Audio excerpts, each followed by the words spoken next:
And we're live. And we're live. And we're live. So are we actually live? No, we're not live. We're just like recording live. I gotcha. Yeah. No, I say live, but it's really not live. I should say we're recording. Gotcha. Yeah. I can do it live. You want to go live? No. No. We don't want to offend too many people yet. We'll get there. There's still time. We'll get there. There's still plenty of time. We're throwing a disclaimer out there right now. Fair enough. That's fair enough. So what's been going on, buddy? Nothing. Enjoying the new job. Enjoying my 4-day weekend.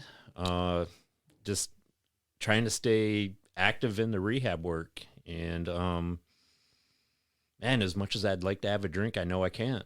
Had some huge cravings on Wednesday. Battled through it. But they only last like 15 minutes, Dave. So, and it's how you interpret the cravings and where they're coming from. You know, you kind of articulate a little bit where you're at, what your settings, and how they come about. And is what's funny is mine come about in the weirdest ways. I had a craving, I don't know, about a month ago, and I was in Meijer, and I was on the pharmacy side. I threw bar soap in the cart, and all of a sudden, yeah, craving came on. Just a random craving. Yes. Out of nowhere. I was having a great day, didn't argue with nobody.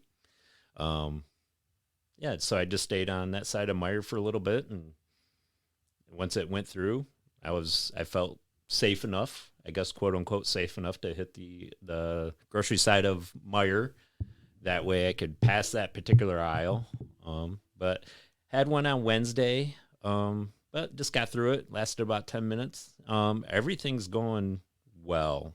So when you have a craving like that, what is that like for you mentally? Like, do you try to go somewhere in some sort of mental space? Like, do you focus on other things? What is that process like? I guess it depends on the severity of the craving. Sometimes I'll call somebody.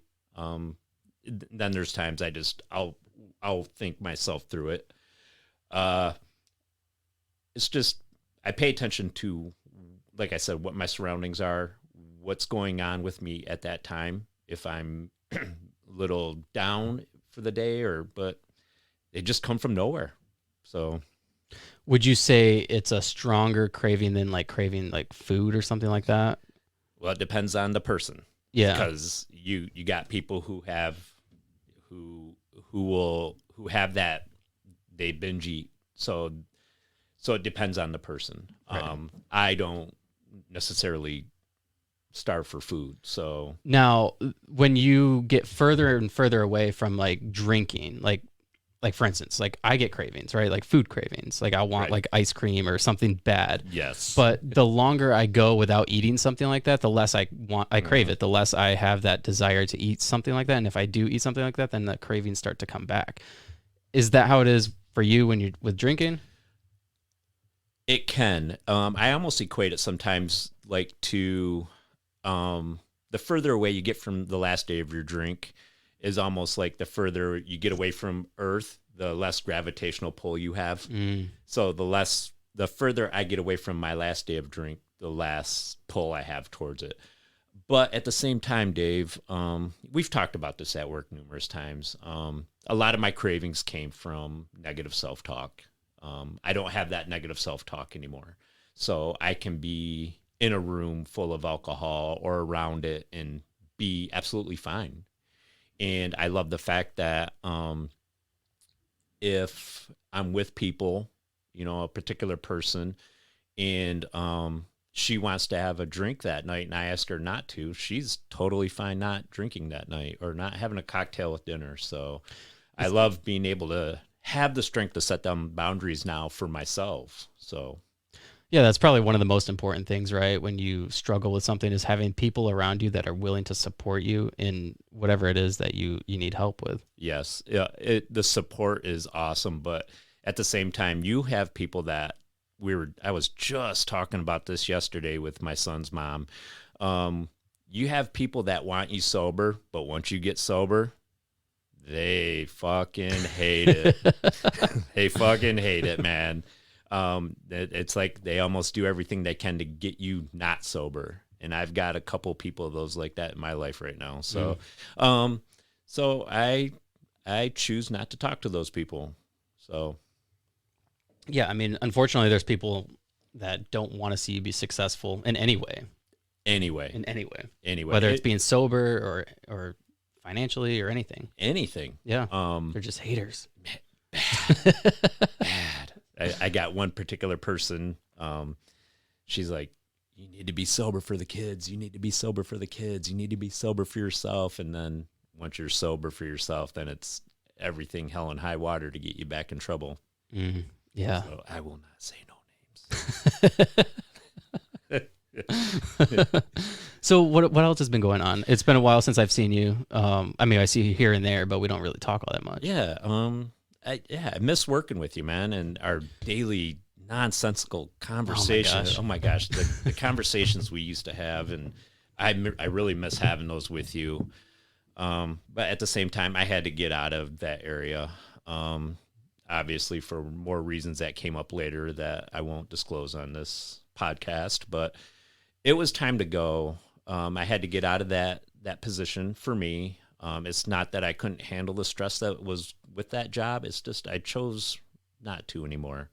And I'm so much happier. Even taking a pay cut, it's just worrying about what's in front of me instead of, 18 different jobs, 18 different people, 54 different personalities, bosses coming at you 14 different ways. You know how it is. Oh, yeah. But do I miss hanging out and talking with fellow team members? I do, especially you in our conversations. Oh, man, we had some great ones. So, what else has been going on? It's starting to really pay attention to what I'm putting into my body. Feeling better that way. Are you working out? Not yet. No. I know I say I'm gonna, but of course I keep putting it off. And I want to get the LLC started. Still, it's funny that you say people are, they're scared of you being successful, but it's funny how your own mind plays that same trick. Yeah, it's fear. Yeah, it's fear. It's self-doubt and self-worth. Like you don't know if you'll be successful enough, or you don't know, like you're scared to take that step. I'm not saying you, but like it can be a factor. Oh no, there's a little fear there. I mean, and also, the fear of the responsibility that comes with being successful, because I think the responsibility will elevate a little bit. Stress, a lot more stress too. Yes. And, where I want to go with where I'm trying to do is, help people. And so by me delaying where I want to get to is also delaying helping other people. So I'm kind of, not only am I slowing that process down for myself, I'm slowing it down for other people. So I need to get on the ball with it, and I will. Yeah. So let's kind of get into your story a little bit. Let's. Where do we start? Where do you want to start? Let's start at the beginning. Okay. Of whatever. Where do you want to go back to? Like when the drinking first started, or just well, yeah, let's talk about that. Okay. If you want. Okay. Share as much or as little as you want. Okay, I don't care. I am not ashamed of my story anymore. So back in 2015, I got caught having an affair on my ex-wife, and yes, but I'm not the only one out there has done it or is, been in trouble for that. And I have forgiven myself for it. But at that time, drinking really took off for me, and it took a particular person to like slap me in the face and tell me to stop. And I went over 2.5 years without drinking, was lifting weights really hardcore then. Then it got in the best shape of my life. And then eventually drinking came back. I thought I had it licked, figured you had it. And no, it reared its ugly head again. And I got my first arrest in, funny, 4/20. Yeah. April 20th. And weed was not involved. April 20th of 2020, and weed was not involved. Funny, I was passed out on my own couch and got arrested, but Yeah, you were telling me this story. Yeah. You want to talk about that? Yeah. I was passed out on my own couch. A well check was not a welfare check. A well check was called on me. EMTs came in, and at that same time, when EMTs, under my understanding, is when EMTs come into your house, officers will follow them in for their protection. Well, I passed all their questionnaires, and so they still wanted to take me to the hospital, and I didn't want to go. And I had to sign a refusal form. So when the EMTs walked out, the officers stayed in, and I was going from my kitchen or from my living room to my kitchen. And when I was passing one of the officers, they asked me to take my hands out of my pockets. And so I took my hands out of my pockets, put them in the, I guess, open-handed form of like freeze, don't move position. And I was still trying to get past them because I was trying to get to the kitchen to get a drink of water, is what you do when you wake up from a pass out. Officer decides to put his hand in my chest and start walking me backwards and said, "You're going to go sit down on the couch." Well, after about the fifth step of being pushed backwards, I decided to lock my leg, and we made eye contact for about 2 seconds, and he threw me to the ground, tackled me to the ground, and in the video you can hear me, "What did I do wrong? What did I do wrong?" I did absolutely nothing wrong. I was passed out on my own couch. They took me out and proceeded to try and put me into the police cruiser, which was a Tahoe, and I was holding the door open with my left foot. And I kept yelling at the officer, "I want to speak to your superior." And at that time, he decided to put his hands around my neck and try and push me into the back of the police cruiser. And when he tried to slam the door, I kicked the door back open and it hit him in the knee. So I get arrested for felony assault on a police officer. Oh my gosh. So what was the reason for arrest prior to that? Resisting arrest for being in your house, for being passed out on my own couch. That is so ridiculous. Who are you telling? Now, the police officer that you had this encounter with, he also had he had other incidences happen to him. Yes. Where he was being extremely forceful or using his using his position in ways he shouldn't have been. Yes. I won't say the officer's name, but it is public, right? It is public. Yes. So we can look him up. We could if we want to. Let's do it.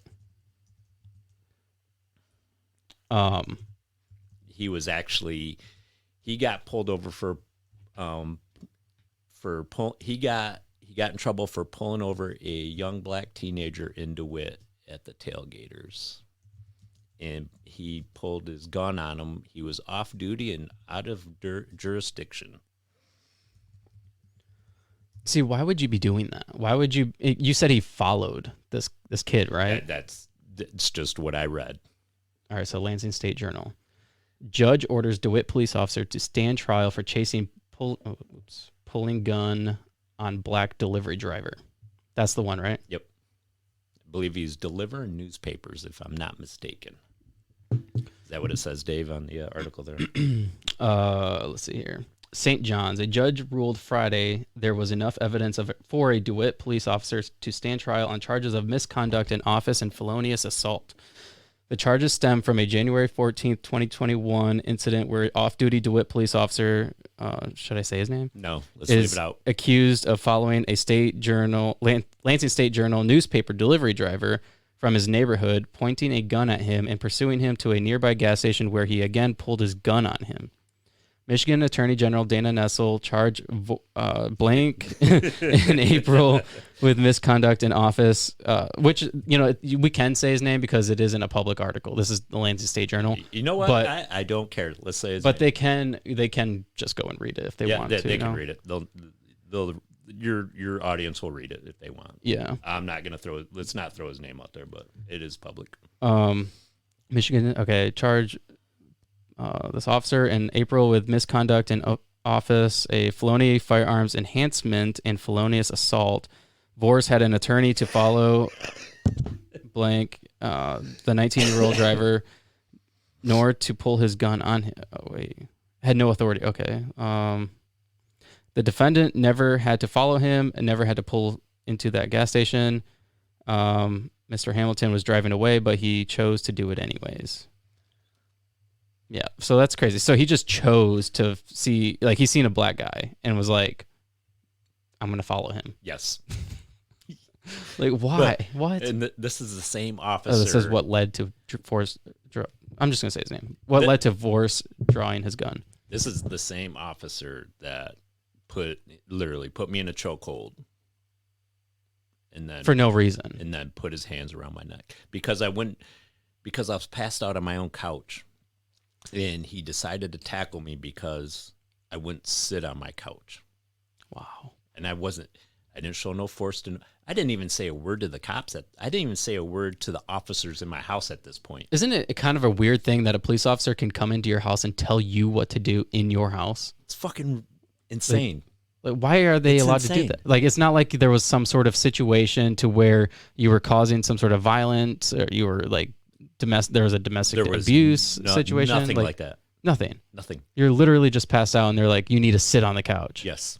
And it was almost like looking back at the video, because there's two or three different body cam. I saw two of the three. And it was almost like they were looking for something to arrest me before the EMTs even started what they were doing. Because one of the officers were like, can we get him with child neglect or child endangerment? Because I was drinking in my own house as my daughter was doing in school because of the COVID. Wow. So how long did you go to jail for that? I was in jail overnight. I was put on I was in jail for about 18 hours that day. I was put on probation for a year. And at that time, I was not ready to stop drinking. And I don't care what you say. And I've even, I will argue up and down, you cannot be ordered sober. I continued to drink on probation. Didn't care. I did not care. Every time I had, not every time, but I would say 80% of the time that I had a urine test, Dave, I was diluting my pee. I was peeing straight water. And as for some of your audience out there, you know, when you have to go do that, they want color in your pee, and I did not care. And then my second arrest came in later that year, that same year, it was in November, and I had gotten pulled over for a DUI. So, and then I went, that was my second probation violation. So I had a probation violation before that, went to jail for 5 days because I think that's the standard. And then after that, my probation got revoked, went to jail for 50 days, and then I was free after that. And then were you wanting to be sober after that? I stayed sober for 20 months after that. I didn't start drinking again until July of last year. I had one beer when I was on a 2.5-week road trip. Had one beer, and when I got home is when it took off. So I would say it was about a week into that we'll say it was 2 weeks. It was about a 2-week road trip. So about a week into it, I had one beer, didn't have another beer after that. But when I got home, it really took off. So my thing is Dave, is that I could sit here and have a drink with you right now and be fine with one. Right.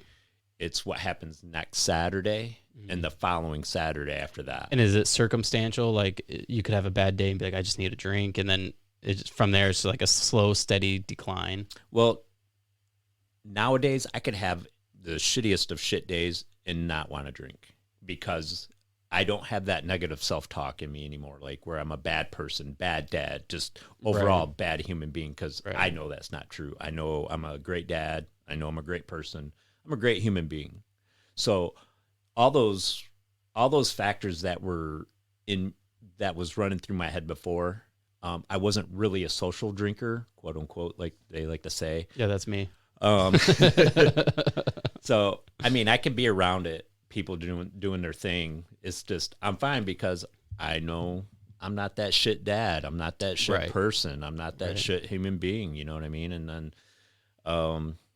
and it really spiraled last year, and it got really, really, really bad. I had friends coming over. There was puke everywhere, everywhere, food everywhere. Just I turned into an absolute slop when I'm drinking. And I don't remember. I literally barely remember the month of September last year. I remember you messaged me during September. I don't. I don't remember.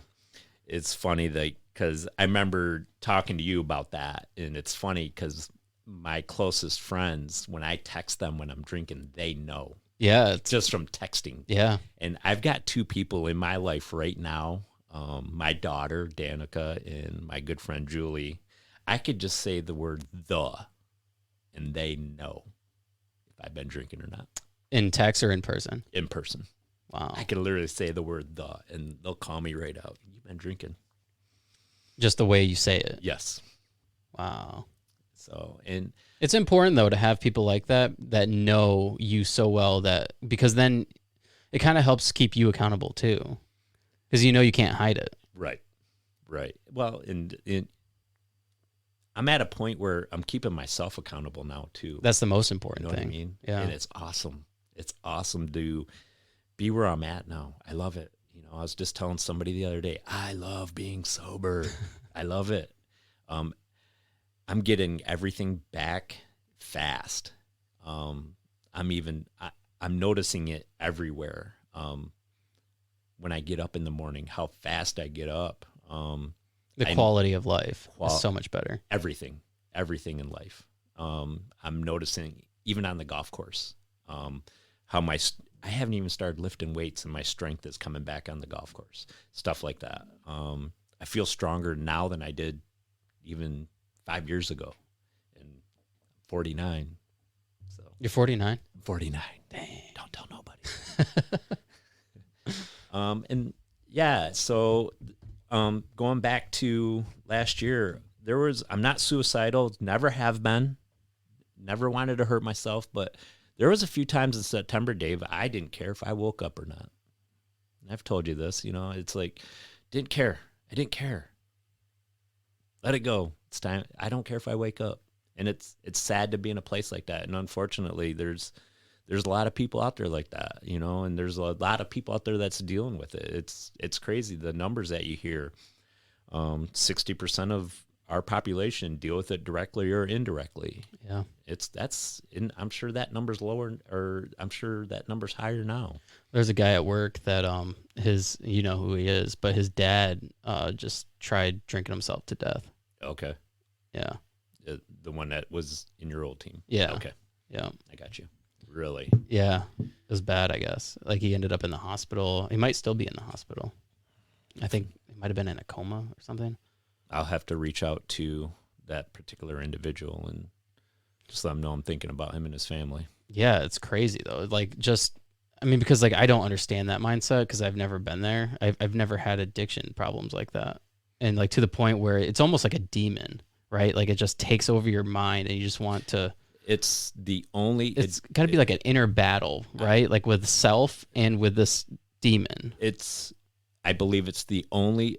Alcoholism is the only addiction out there that tells you don't have a problem. I could sit there and drink a fifth a day and tell you, and literally I could drink a fifth of vodka or whiskey yesterday or today, and then either today or tomorrow wake up and tell you I don't have a problem. But is that you just not really focusing on it? Because that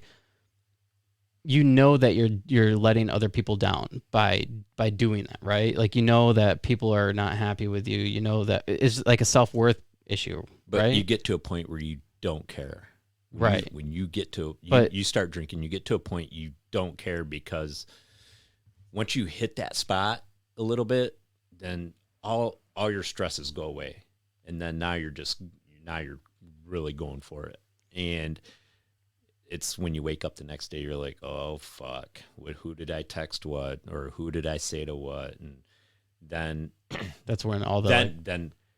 Then it's like, all right, I need to drink again so these feelings go away. Right. And Right. it's a perpetual cycle. Right. It sucks. It sucks. So is there a point in time when it becomes like a battle between this demon that you have inside you, the desire to want to drink and the desire to just wash everything away, and then you're like yourself, like your inner self, knowing that you're hurting people and you're hurting yourself, and that you have all this regret and all this, and it's like this battle, and you're just like fuck it, I just need to end it, so I'm just going to continue doing this. Yes. Yes. It took me going to rehab 4 straight months to figure this out. Yeah, you were like every month. Yes. You would call me and be like, I'm heading back. I'm heading back. Let's see, man, thank God for... Oh my gosh. Funny story about that. I remember one time you called me, it was like 9:00 at night. I don't even know if you remember. I think I might've told you after, but it was like 9:00 at night, and you're like in the hospital. You're like, I'm waiting to go back. And then you're telling me all these things. I honestly don't even remember what you were talking about, but you're swearing. And you kept apologizing to the people in the lobby. I don't know if they were looking at you whenever you said something that was offensive, but you would swear and then you'd be like, I'm sorry. I think I remember that. That might have been my second round going back. Okay. Yeah, we'll get to that one in a second, but I'm gonna put a big thank you out there to, some very close friends of mine, Alex, Julie, Devin, Anthony. I don't know if they'll hear this or not, but I've told them thank you numerous times. And then even just the guys at work, people like you, thank you. And then, even upstairs in the human resources or labor relations, the union, and, Leonard King, Scott Macy, all them guys for initially getting me into Skywood. I was in there for 28 days the first time, got out, had a bad 12-day. Well, I was good for the first 5, then had it was bad after that, where I checked myself back in for 32. I was out for 10, went back in for another 32, had another bad 1 or 2, went back in for 5, and here we are. Unfortunately, the first 2 times I went in, I think I was working on, I was working on getting sober. But you get sober every day. It's just, you drink again. Right. 3rd time I went in there working on recovery. And when you have that mindset of working on recovery, then things tend to slow down and look a little bit differently as you're taking these classes, 7 hours of class, 7 days a week for 32 days. Mm-hmm. Things make sense a little bit more. Were you covering the same material that you would cover the first time you went in, or? Yes, but it was being said differently too at the same time. But okay. On that 3rd month, Dave, I was hearing it differently. Were you taking it more serious? They changed up my whole team. So you go in there, you'll have a therapist, you'll have instructors, you'll have a patient care coordinator, and my whole team got changed up. First 2 months, I had the same therapist, counselor, whatever you want to call it, mm-hmm. Same patient care coordinator. Everything got switched up. So I told my therapist the 3rd time I went in there, you go in there and you're kind of bullshitting your way a little bit.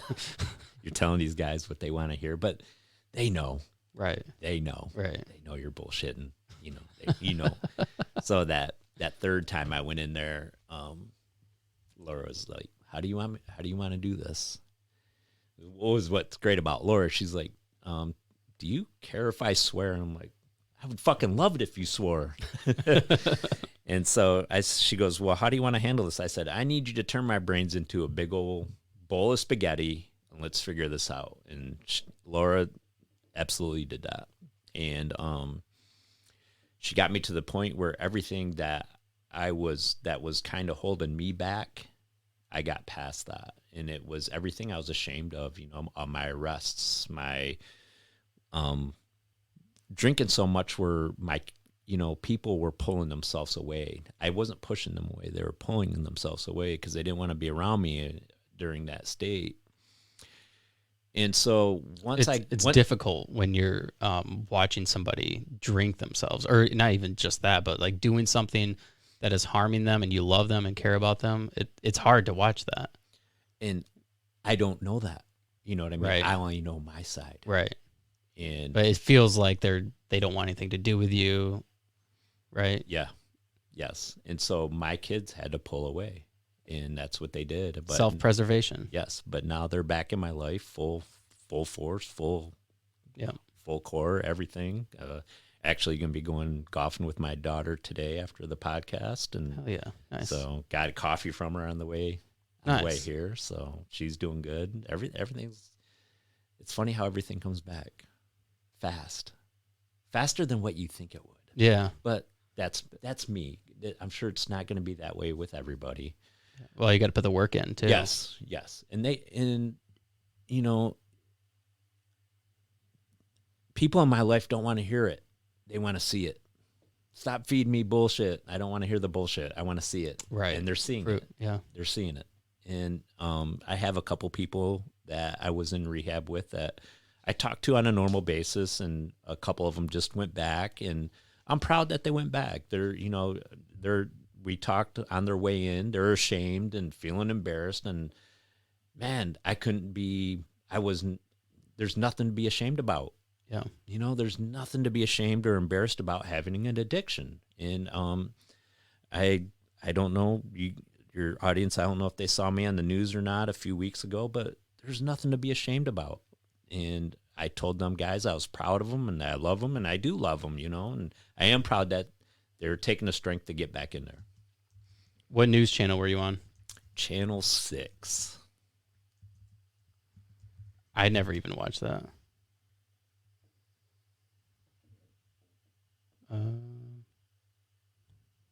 You can keep going. So, but I lost train of thought. Well, you're talking about people pulling away, yeah. And yes, and just getting, everything's getting back. Even like my word at work has come back. Everybody is respecting me again. The bosses, and here I am. When I came back to work in February, I felt like I'd pissed away 26 years of having a good name and letting my work prove it. And sure enough, man, I was holding my head high walking back to work, but at the same time I was embarrassed.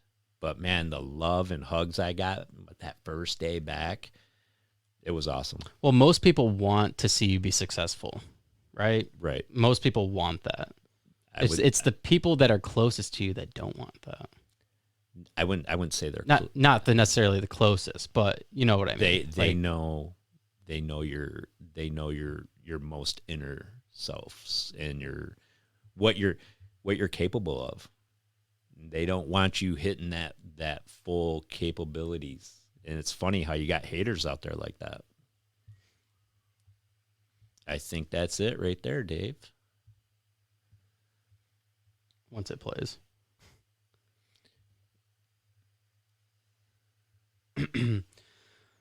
So I feel really good where I'm at in life, and I'm excited where it's going.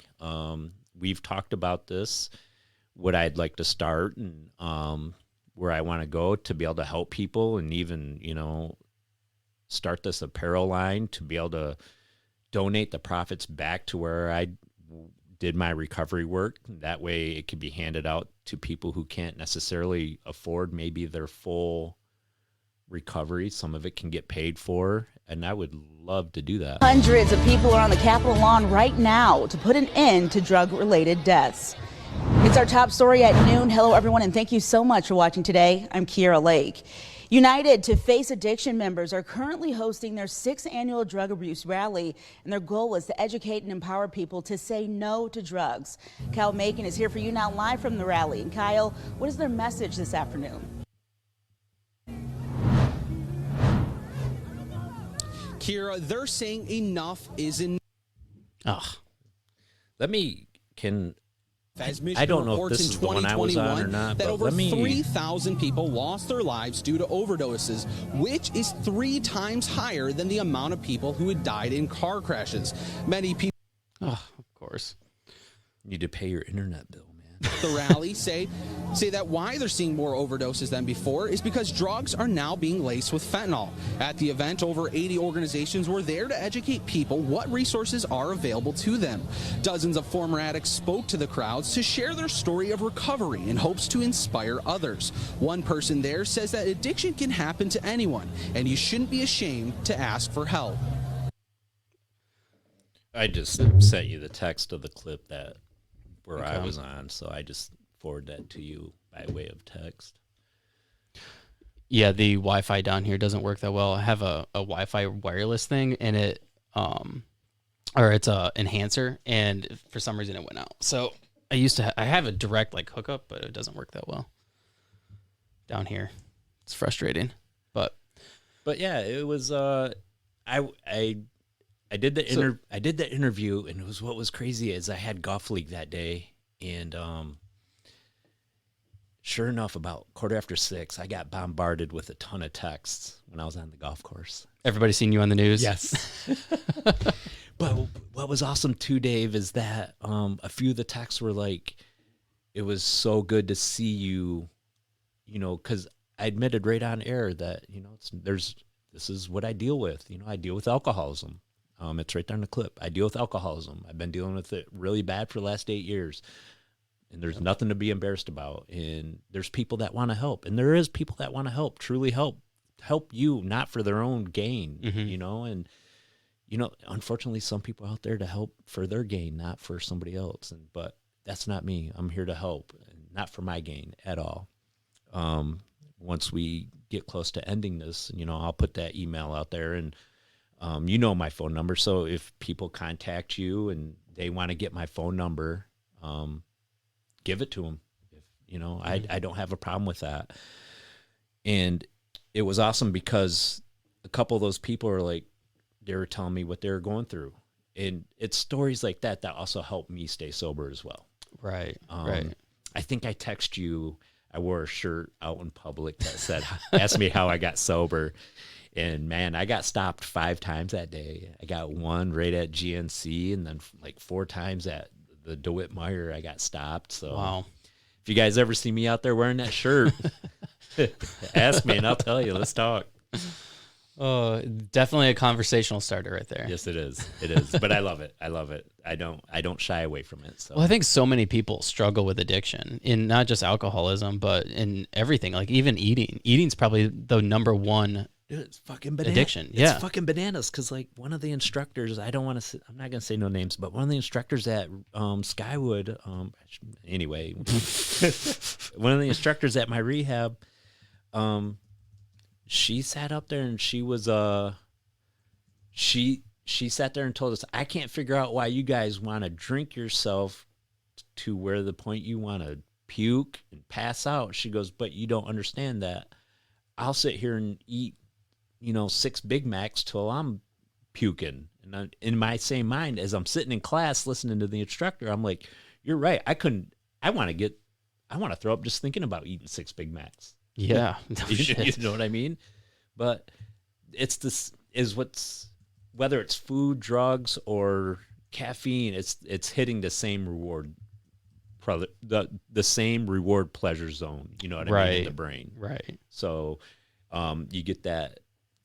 I might be getting my words mixed up right now, but you're getting that same dopamine release as from alcohol to food to drugs, or I wanted to look up the eating disorder rate. So the United States is number 1. No way. Yeah. So 30 million. Here, I'll pull it up on them.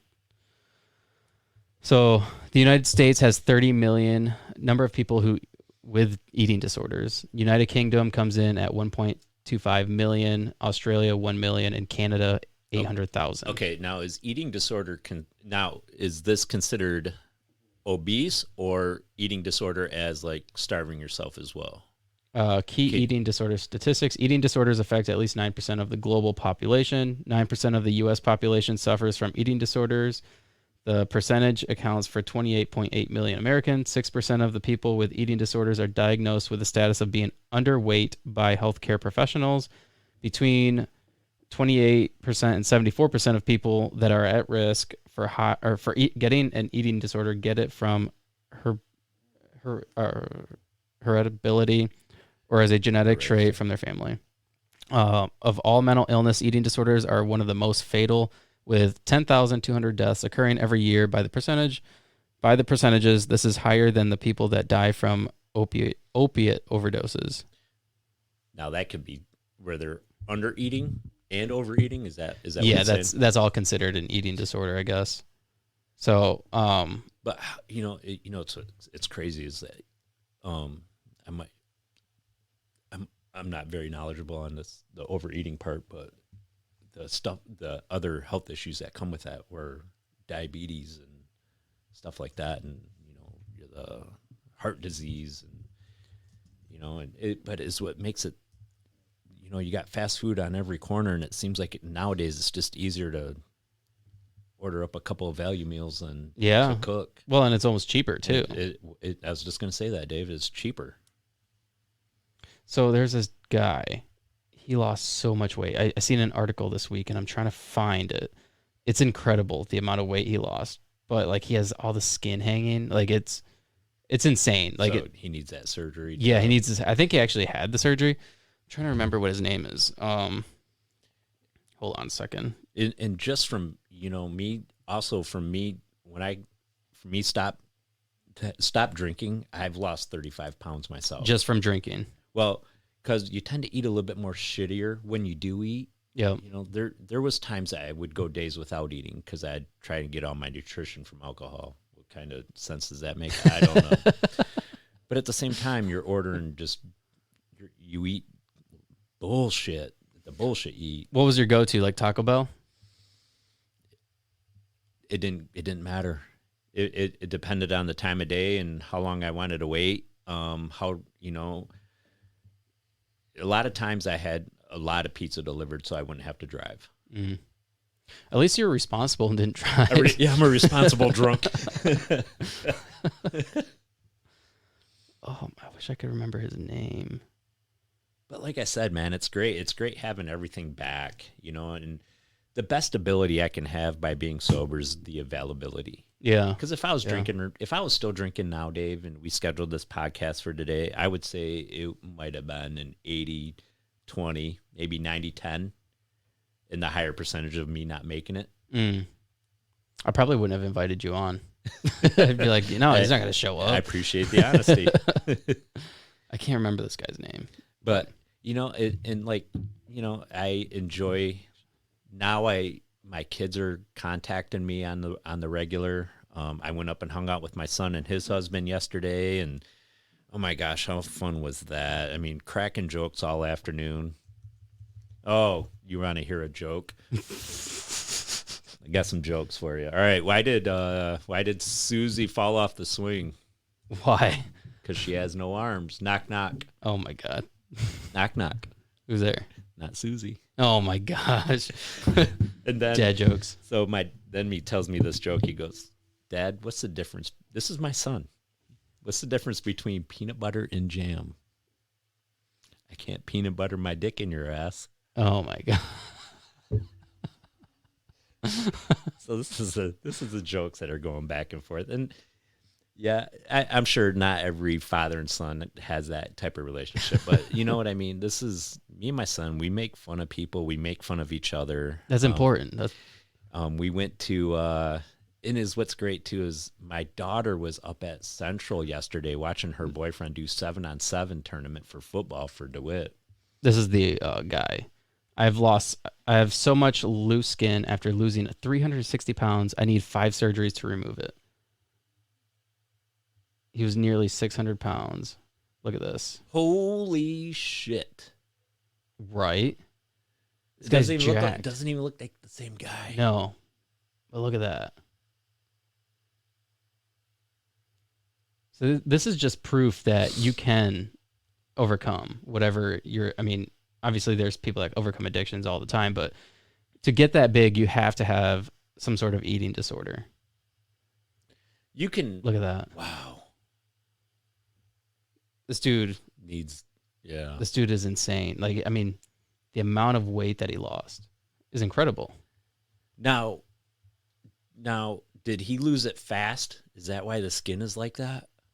Or I'm not sure. Or is it because he was so big that it didn't matter? I wonder. I don't think it would matter, honestly. I think regardless, because you can only put on so much muscle, right? Unless you're going to take steroids and just get roided up, juice to the gills, and look like The Rock. Like, I mean, you would have to fill that skin. But isn't skin elastic? Yeah, but I mean, not that much. That's 600 pounds. That's 600 pounds. What did he get down to?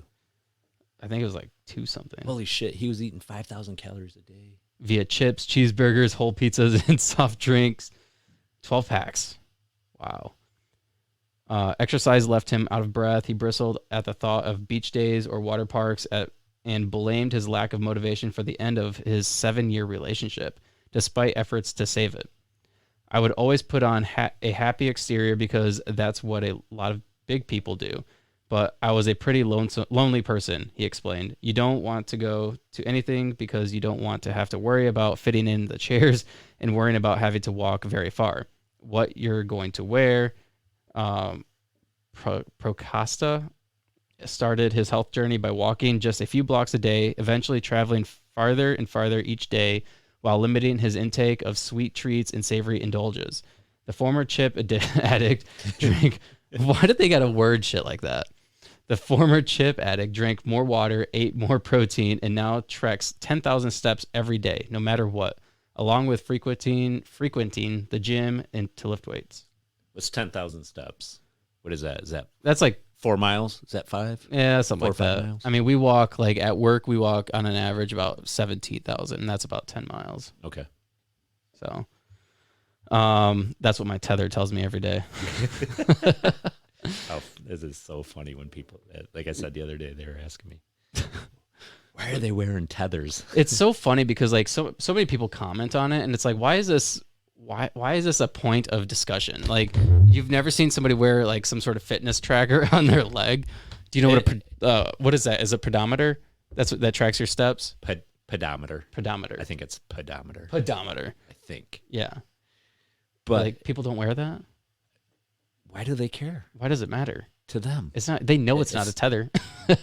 Right. Get arrested once. They'll know.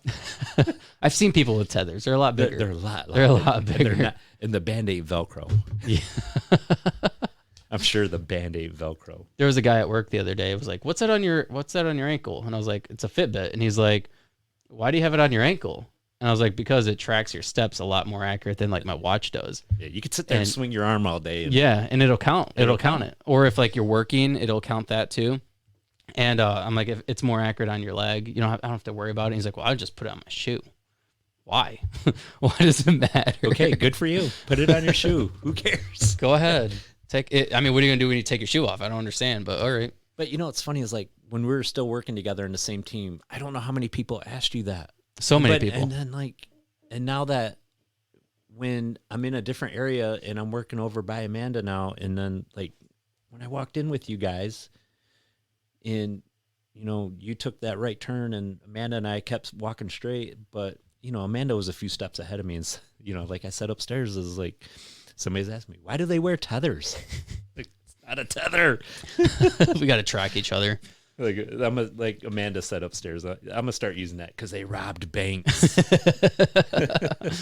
You just got to start embracing it. Like whenever somebody, because like typically at work when someone's asking about something, it's because they have something negative they want to say about it. Typically, and it's like they're thinking something negative generally, and so I just roll with it. Now I'm like, it's a tether, and they're like, oh, it's not a tether. But it's what's funny? It's like that with everything. Yeah. It's like that with everything. It's amazing how many people are so worried about other people. Yeah. And it feels good to be at a place where I don't give a fuck. Yeah. I don't. It's important to not care because, I mean, you could care so much to the point where you like change yourself to make other people happy just so you fit in. But then at the end of the day, you're still not happy. And then those people still will judge the fuck out of you. Yes. Or not only do they judge you, they put you down to make themselves feel better. Yeah. Hurt people. Yeah. Figure your shit out. I mean, you see it all the time in there in GM. And there's so many hurt people in there. Unfortunately, I'm real close to somebody, and she's just trying to do her job. And some of the remarks she gets, it's unbelievable what she hears. And I try to tell her on a daily basis, I'm like, just don't listen to it. You know who you are. You know who you're not. They're just miserable in there. They're miserable at home, and they're going to take it out on no matter who's in front of them. Yep. If it's not you, it's going to be somebody else. And that's the thing, like, because there's a lot of people that don't like our current group leader. And I'm like, he's just doing what he has to do. Like, you don't understand that he's taking orders from people that are on his throat, like telling him, hey, you need to do this. And if you don't do this, like, you're going to be in trouble too. Right. He doesn't want to do that. He likes the people that he's over, I'm sure. I'm sure he doesn't hate everybody. It's not his job. It's not in his job description or in his better interest to make sure that our life is a living hell every single day. But it's like it would be more work for him. Exactly. Like to shit on you than not to. Exactly. But that's his job. When it comes down to it, he's got to do what he's got to do for him and his livelihood. And if it's writing somebody up because they're not doing their job, or if it's adding work or pushing work or like whatever it is, like it's coming from further up. It's not coming from him. And everybody takes that shit so personal, like it's that person. That person has an agenda, and they need to fulfill it. And it's ridiculous. I'm gonna let you in on a little secret here, guys. It's not really a secret. If you don't want work added to your jobs, stay off your phones. When certain people are around. Yeah. But yeah, that's why I got this watch. I got this. Nobody can see it. I got the Apple Watch because I couldn't text while working, and I felt like I was disconnected all the time. So I was like, "Well, I need to like be able to text people or call people." So I just, "Hey Siri, call this person." Your kids. Yeah, you know what I mean. Your kids, because I even got something said to me the other day. I just had my phone out on my little table at jobs line side. I wasn't looking at it. It was I believe it was flipped over, and the team leader came up and said something to me that one of the bosses had mentioned to him. Hey, just make sure the phones are put away. Like, I'm not even looking at it. I'm not shutting the line down. Wow. Just leave me alone. Yeah. I'm trying to listen to Dateline. Oh, you're into the crime shows? I'm into everything. I'll listen to Dateline, 48 Hours, obviously Joe Rogan. Yeah. Or Rise, and I'll listen to Rising Above. And but there's a good podcast. It's a local podcast this lady does, but it's all about crime that happens in Lansing or around Michigan. Michigan, yep. What's that called again? Dead Time Stories, I think. I think yes. Yeah. Yes.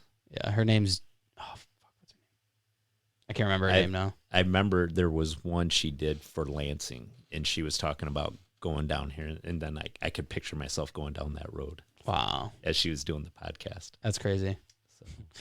So how's everything going else with you? Good.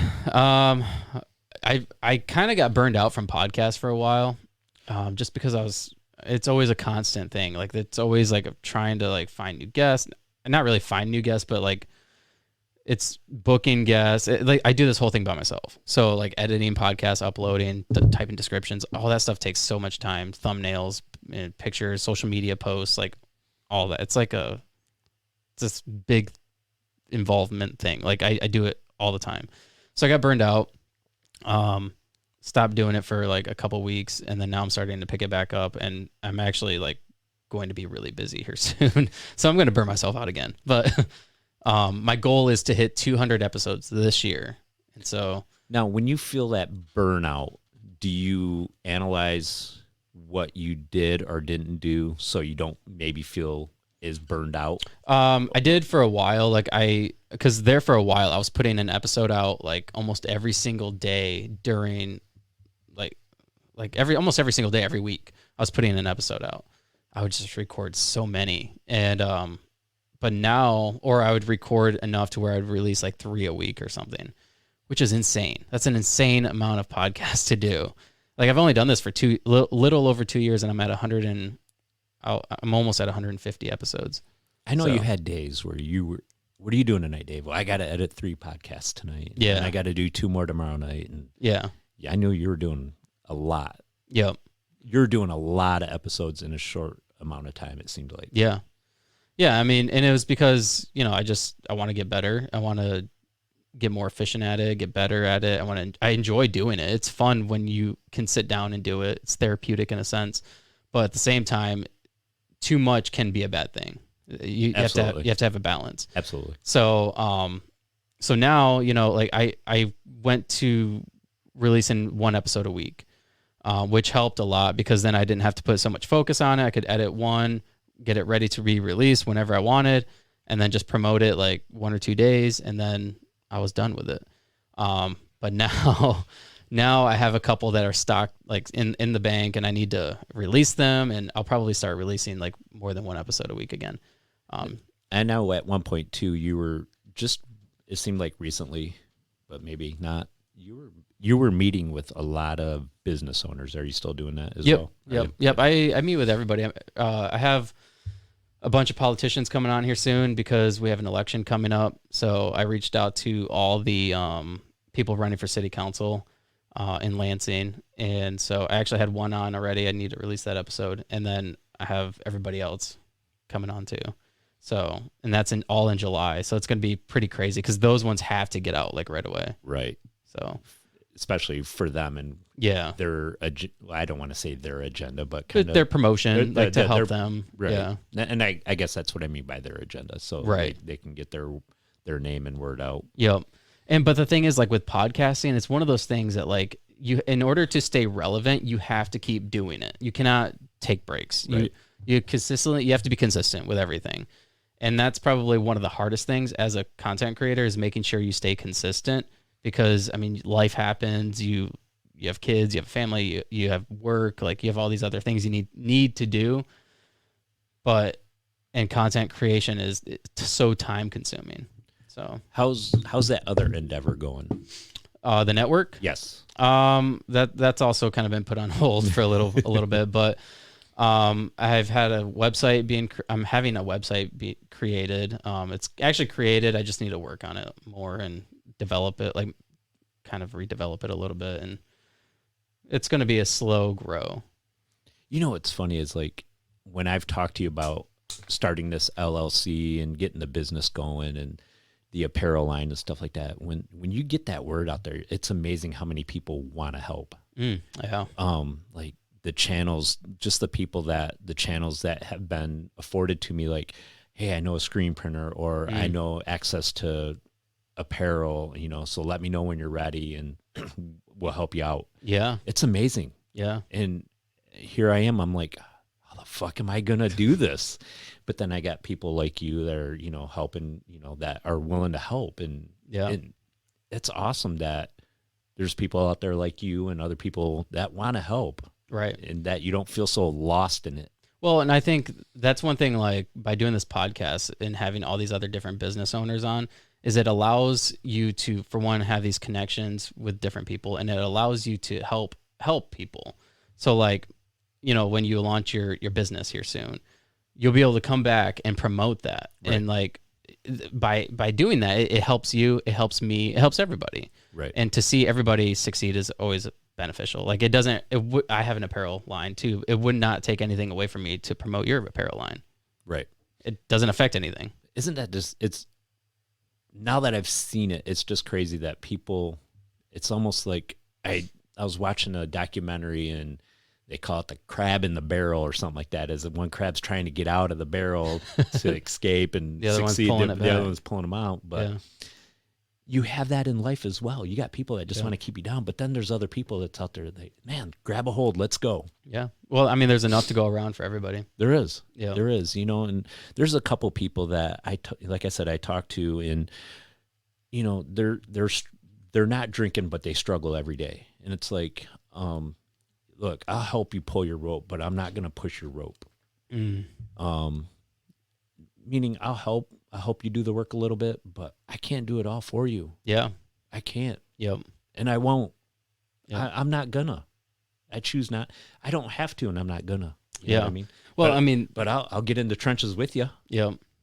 Yeah, and you can only help somebody so much. Like that was another thing that I recently kind of had to come to terms to, because I've been responsible for a certain somebody for a very long time, and like financially, I'm like in control of their money, and had to kind of like navigate like their activities and stuff like that. And now it's like become such a pain in the ass for me, just because that person makes everything difficult. I'm like, I can't do this anymore. Like, it's not serving me, and they don't care. They don't care about themselves. They don't care about how it affects me.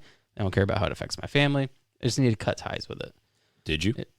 I'm working on it. Working on it? Yeah, but for the most part, yes. You know, what's funny is I'm in the process of doing the same thing. Not funny, haha, but is what's sad is I'm in the process of doing the same thing. So not funny. What's sad is I'm in the process of doing the same thing, because I've got a particular individual in my life that just doesn't want me to succeed in any kind of way. And I'm at a point now where, you know what, if you're in my life and you're going to have a relationship, any kind of relationship with this particular person, I don't care who you are, friend, family, I'll love you. But if you're going to have a relationship with this person, I can't control that. Have that relationship with them. But you know what? I'm going to have to put our relationship on halt for a little bit, because now I see it as if you're not with me, you're against me. Mm. And for my own mental well-being, you know what I mean? There's a quote. Hold on, I want to find it.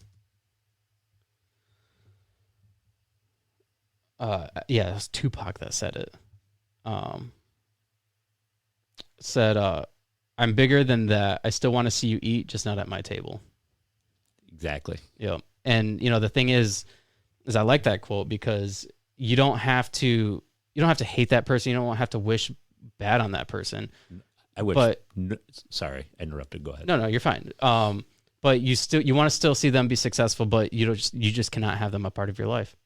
And there's nothing wrong with that. Nothing. It could it could affect you in such a negative way. You just need to realize that it's not beneficial to have that person in your life. And like I was saying, Dave, the people in my life that want to have a relationship with this particular person, I love these people to my heart and soul.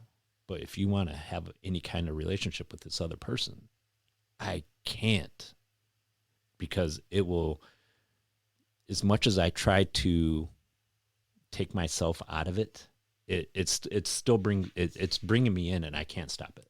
So for my own well-being, it's like, I got to put our relationship on hold, right? Until you're done. Then I'm still gonna love you. Yep. But I like that you're just not gonna eat at my table, right? It's one of my favorite quotes ever. I love it. Yeah, it's awesome. I want to see you eat, just not at my table. Right. There was something else I was gonna say too, and I can't remember. So you obviously plan on starting this apparel line. When do you plan on doing it? You know what? I'm gonna get off my lazy ass. So like I said, I'm going golfing with my daughter, and after at 4:30 today we're going golfing. So I'm gonna start it tonight. I'm gonna get the LLC started tonight. I've already got as well as I do. I got the domain name already bought. So the once the website gets going, the domain name's already bought. So I'm going to do it tonight. Nice. Get the LLC going. And then maybe next week I'll start looking into, not maybe next week I'll start looking into trademarking some of the quotes that you and I had talked about before today. So that way nobody can steal my quotes. But I think you should write down, like, every day do one thing for the business. That's what I did for the podcast and for my business. And then that's actually how I ended up developing everything as a business. Like, I was like, I'm just going to start every day, have a goal, just one thing that's dedicated to the podcast, one thing that's dedicated towards like the business side of it. Right. And then that just eventually led into me starting the business and starting the apparel line. And well, like I said too, at the beginning of this, the more I put this off, I'm not helping people. Yeah. And I feel like that's what my purpose is now. I can retire soon, and I felt like I didn't have a purpose after retirement. So I was just going to work until I had 40 years in at GM. Well, yeah. I can retire when I'm 52, 53, turning just 53. And, but I didn't have a purpose. What am I going to do after GM? And now I know, so it's great to have that purpose. And if I'm not getting out there and grinding, I'm not helping nobody. Right. I'm only helping myself, by just staying sober. And I mean, that's great. I'm staying sober because I'm staying sober. Believe me, people in my life want me sober. I'd be like, I'll never forget that one day just one day I'd like to go through to see what, be in your head and see what you think about. And we looked at each other like, no. But me putting this off, I'm not helping nobody. So yeah, tonight on what's today's date? June 17th of 2023. I'll get the LLC started tonight. Because what is it? A mere $300? I think ish. I mean, I think you could do it cheaper if you wanted, but yeah. Ish. Yeah. So. Yeah, I mean, you won't regret it. I know I won't. I know I won't. And that's what, as I sit here now and we talk about it, I can't believe I haven't started it.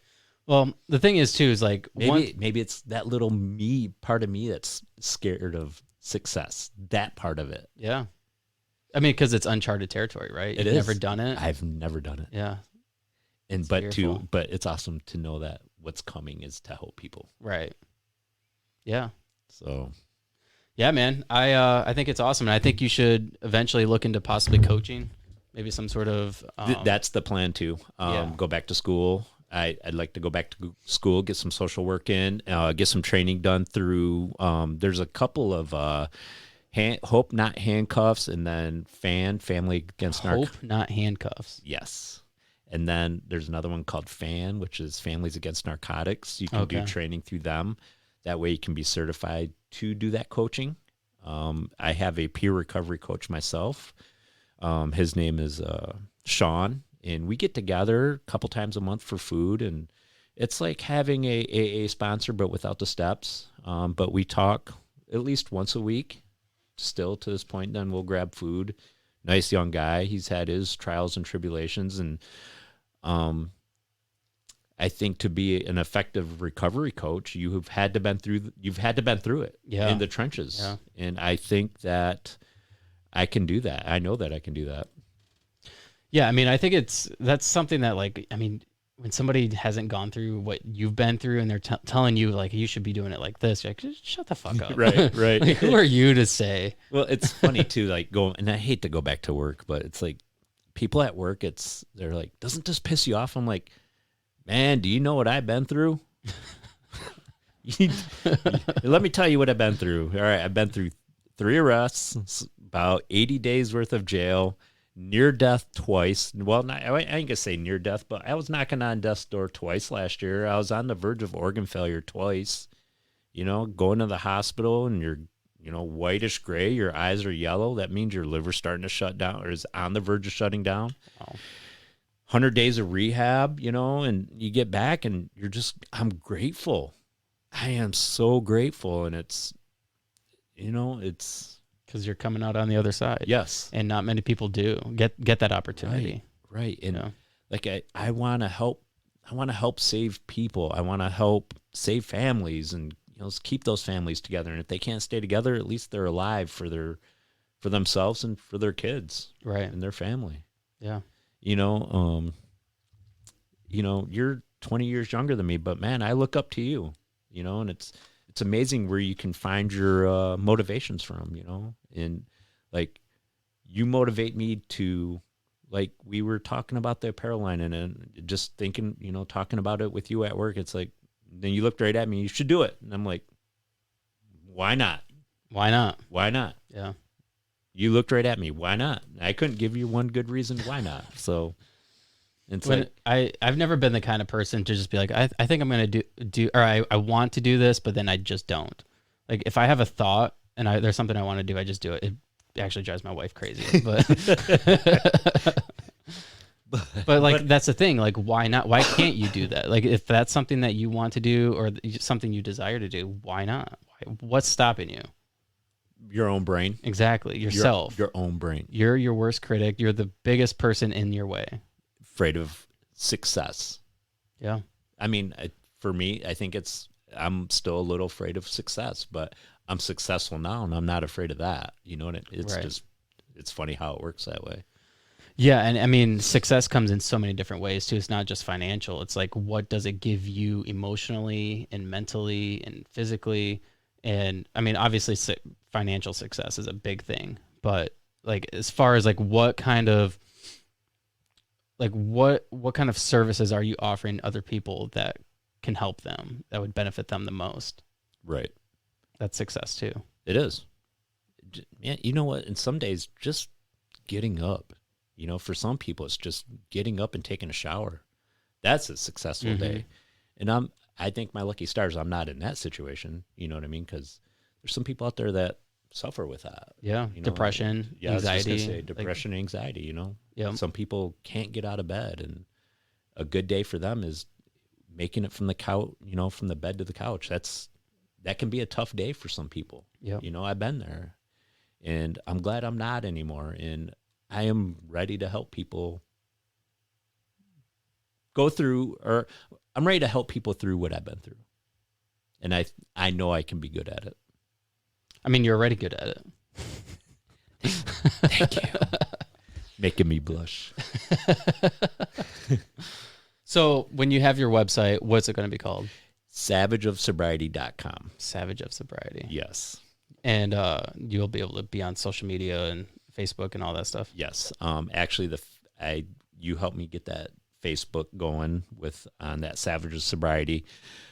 And then once I really get it going, then I'll get the Instagram going with that. And then as well as I know you said I had to get on TikTok and all the stuff that's really foreign to me because I've stayed away from social media for a reason. It's not for me.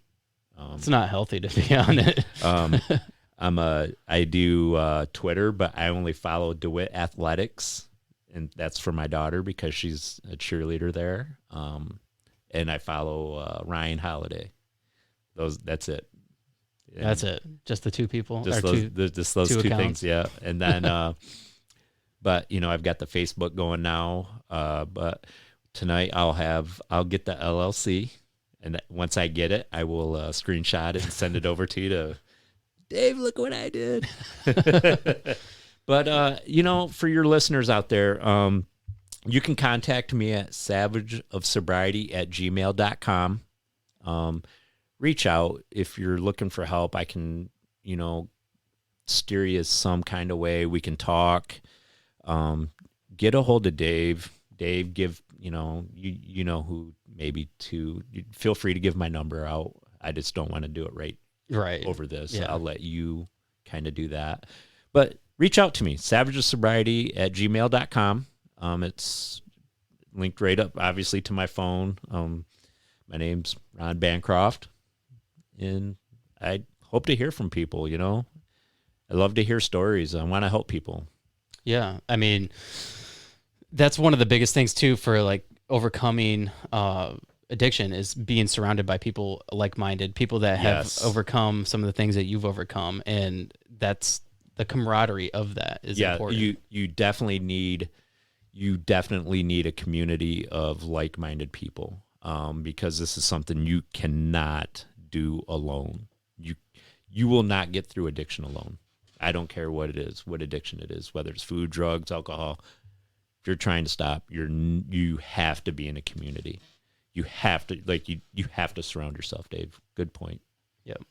All right, man. Thanks is there anything else? No, man. Thanks for having me, man. Yeah. I was nervous at first. Probably still am a little bit. I can't wait to fine. come. I can't wait to come back on and let my hair down a little bit more. And we'll wait till after November 5th to come back on, because I know you know what date that is. And once I come back after November 5th, and then the hair can be really let down, and I can spray some bullets and not have to worry about repercussions and stuff like that. So Sounds great.